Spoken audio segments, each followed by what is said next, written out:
Hi ಎಲ್ಲರಿಗೂ ನಮಸ್ಕಾರ. ಎಲ್ಲರೂ ಹೇಗಿದ್ದೀರಾ? ನಾವಿವತ್ತು ಊಟಿ ಟ್ರಿಪ್ಪಿಗೆ ಹೋಗ್ತಾ ಇದ್ವಿ.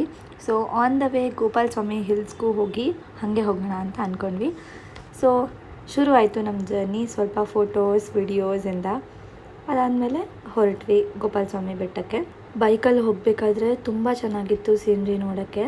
ಆ್ಯಕ್ಚುಲಿ ಗೋಪಾಲ ಸ್ವಾಮಿ ಬೆಟ್ಟದಲ್ಲಿ ಏನು ರೂಲ್ಸ್ ಅಂದರೆ, ಬೆಟ್ಟದ ಮೇಲ್ವರೆಗೂ ಅವರು ಬಸ್ಸಲ್ಲೇ ಕರ್ಕೊಂಡು ಹೋಗ್ತಾರೆ. ನಾವು ಸ್ಟಾರ್ಟಿಂಗ್ ಪಾಯಿಂಟ್ ತನಕ ನಮ್ಮ ಓನ್ ವೆಹಿಕಲಲ್ಲಿ ಹೋಗಬೇಕು, ಆಮೇಲೆ ಗೌರ್ಮೆಂಟ್ ಬಸ್ಸಲ್ಲಿ ಕರ್ಕೊಂಡು ಹೋಗ್ತಾರೆ. ತುಂಬ ಅಂದರೆ ತುಂಬ ಜನ ಬಂದಿದ್ದರು. ನಾವು ಒಂದು 10 ಬಸ್ ಬರೋ ತನಕನೂ ವೆಯ್ಟ್ ಮಾಡಿದ್ವಿ. ಅದಾದಮೇಲೆ ಬಸ್ ಹತ್ಕೊಂಡ್ವಿ. ನಮ್ಮ ಜರ್ನಿ ಶುರುವಾಯಿತು. ಬಸ್ಸಿಂದ ವ್ಯೂ ತುಂಬ ಬ್ಯೂಟಿಫುಲ್ಲಾಗಿ ಕಾಣಿಸ್ತಾಯಿತ್ತು. ವರ್ಷದಲ್ಲಿ 365 ದಿನವೂ ಇಲ್ಲಿ ಹಿಮ ಇರೋದ್ರಿಂದ ಇದನ್ನು ಹಿಮವದ್ ಗೋಪಾಲ ಸ್ವಾಮಿ ಬೆಟ್ಟ ಅಂತ ಕರೀತಾರೆ. ದೇವಸ್ಥಾನ ತುಂಬ ರಶ್ ಇರಲಿಲ್ಲ, ದರ್ಶನ ಬೇಗ ಆಯಿತು. ಆಮೇಲೆ ಪ್ರಸಾದನೂ ಕೊಟ್ಟರು.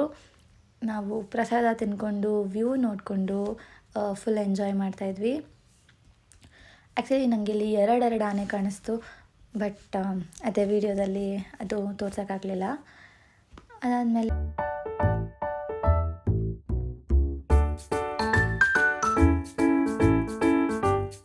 ಗೋಪಾಲ ಸ್ವಾಮಿ ಬೆಟ್ಟ ಮುಗಿಸ್ಕೊಂಡು ನಾವು ನೆಕ್ಸ್ಟ್ ಊಟಿ ಕಡೆ ಹೊರಟ್ವಿ. ಸೊ ಫಸ್ಟ್ ಬಂದಿದ್ದು ನಮಗೆ ಬಂಡೀಪುರ ಫಾರೆಸ್ಟ್. ತುಂಬ ಟ್ರಾಫಿಕ್ ಇತ್ತು, ಬಟ್ ನಾವು ಬೈಕಲ್ಲಿ ಹೋಗಿದ್ದರಿಂದ ನಮ್ಗೆ ಈಸಿ ಆಯಿತು. ಆ್ಯಂಡ್ ನನ್ನ ಸರ್ಪ್ರೈಸ್ಗೆ ನಾನು ಅವತ್ತು ತುಂಬ ಆನೆ ನೋಡಿದೆ. ನನಗೆ ಎಷ್ಟು ಖುಷಿ ಆಯಿತು ಅಂತ ಅಂದರೆ, ಯಾಕಂದರೆ ನಾನು ತುಂಬ ಸಲ ಬಂಡೀಪುರ ರೋಡ್ ಮೇಲೆ ಹೋಗಿದ್ದೀನಿ. ನಾನು ಒಂದು ಸಲನೂ ಯಾವ ಪ್ರಾಣಿಗಳು ನೋಡಿಲ್ಲ, ಜಿಂಕೆ ಬಿಟ್ಟರೆ. ಬಟ್ ಇದು ಫಸ್ಟ್ ಟೈಮ್ ನಾನು ಇಷ್ಟೊಂದು ಆನೆಗಳನ್ನ ನೋಡಿದ್ದು. ಸಖತ್ ಖುಷಿ ಆಯಿತು. ನೀವು ಅಷ್ಟೇ ಬಂಡೀಪುರ ಮೇಲೆ ಹೋದಾಗ ನೀವು ಯಾವ್ಯಾವ ಆ್ಯನಿಮಲ್ಸ್ನ ನೋಡಿದ್ರಿ ಅಂತ ನನಗೆ ಕಾಮೆಂಟ್ ಮಾಡಿ ಹೇಳಿ.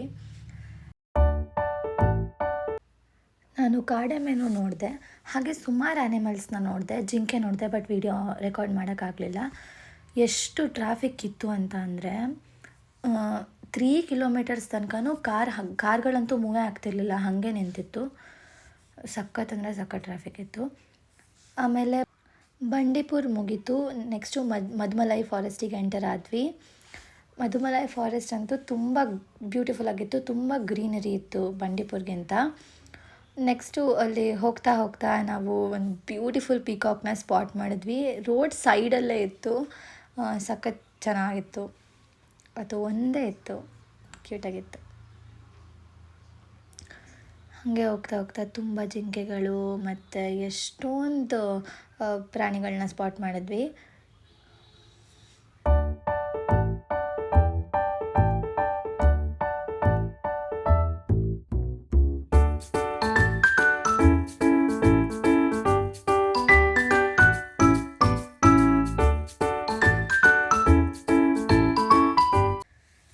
ತುಂಬ ಕಡೆ ಸ್ಟಾಪ್ ಮಾಡಿ ಹಾಗೆ ತಿಂದ್ಕೊಂಡು ಓಡಿಸಿ ತುಂಬ ಲಾಂಗ್ ಜರ್ನಿ ಅಂತ ಅನಿಸ್ತು. ಹಾಗೋ ಹಿಂಗೋ ಮಾಡಿ ಊಟಿನ ಬೇಗ ರೀಚ್ ಆಗಿಬಿಟ್ವಿ. ತುಂಬ ಕಡೆ ಸ್ಟಾಪ್ ಮಾಡಿದ್ವಿ, ತುಂಬ ಹಸಿವಾಗ್ತಿತ್ತು ನನಗಂತೂ. ಅದಾದಮೇಲೆ ಆ್ಯಕ್ಚುಲಿ ಈವ್ನಿಂಗ್ ಆಗೋಯಿತು. ಒಂದು 7 o'clock ಅನಿಸುತ್ತೆ ನಾವು ಊಟಿ ರೀಚ್ ಆದಾಗ. ಸಖತ್ ಸ್ಟ್ರೈನ್ ಆಗೋಗಿತ್ತು. ಇಷ್ಟೇ ನನ್ನ ಊಟಿ ಪ್ರಯಾಣ. ಮುಂದಿನ ವ್ಲಾಗಲ್ಲಿ ನಾನು ಬೊಟಾನಿಕಲ್ ಗಾರ್ಡನ್, ರೋಸ್ ಗಾರ್ಡನ್ ಮತ್ತು ಇನ್ನೂ ತುಂಬ ಪ್ಲೇಸಸ್ಗೆ ವಿಸಿಟ್ ಮಾಡಿದೆ. ಅದೆಲ್ಲನೂ ತೋರಿಸ್ತೀನಿ. ಅಲ್ಲಿ ತನಕ ಈ ವ್ಲಾಗ್ನ ಲೈಕ್ ಮಾಡಿ, ಶೇರ್ ಮಾಡಿ, ಕಾಮೆಂಟ್ ಮಾಡಿ. ಹಾಗೆ ನೀವೇನು ನನ್ನ ಚಾನಲ್ಗೆ ಸಬ್ಸ್ಕ್ರೈಬ್ ಮಾಡಿಲ್ಲ ಅಂದರೆ ಸಬ್ಸ್ಕ್ರೈಬ್ ಮಾಡಿ. Thank you for watching.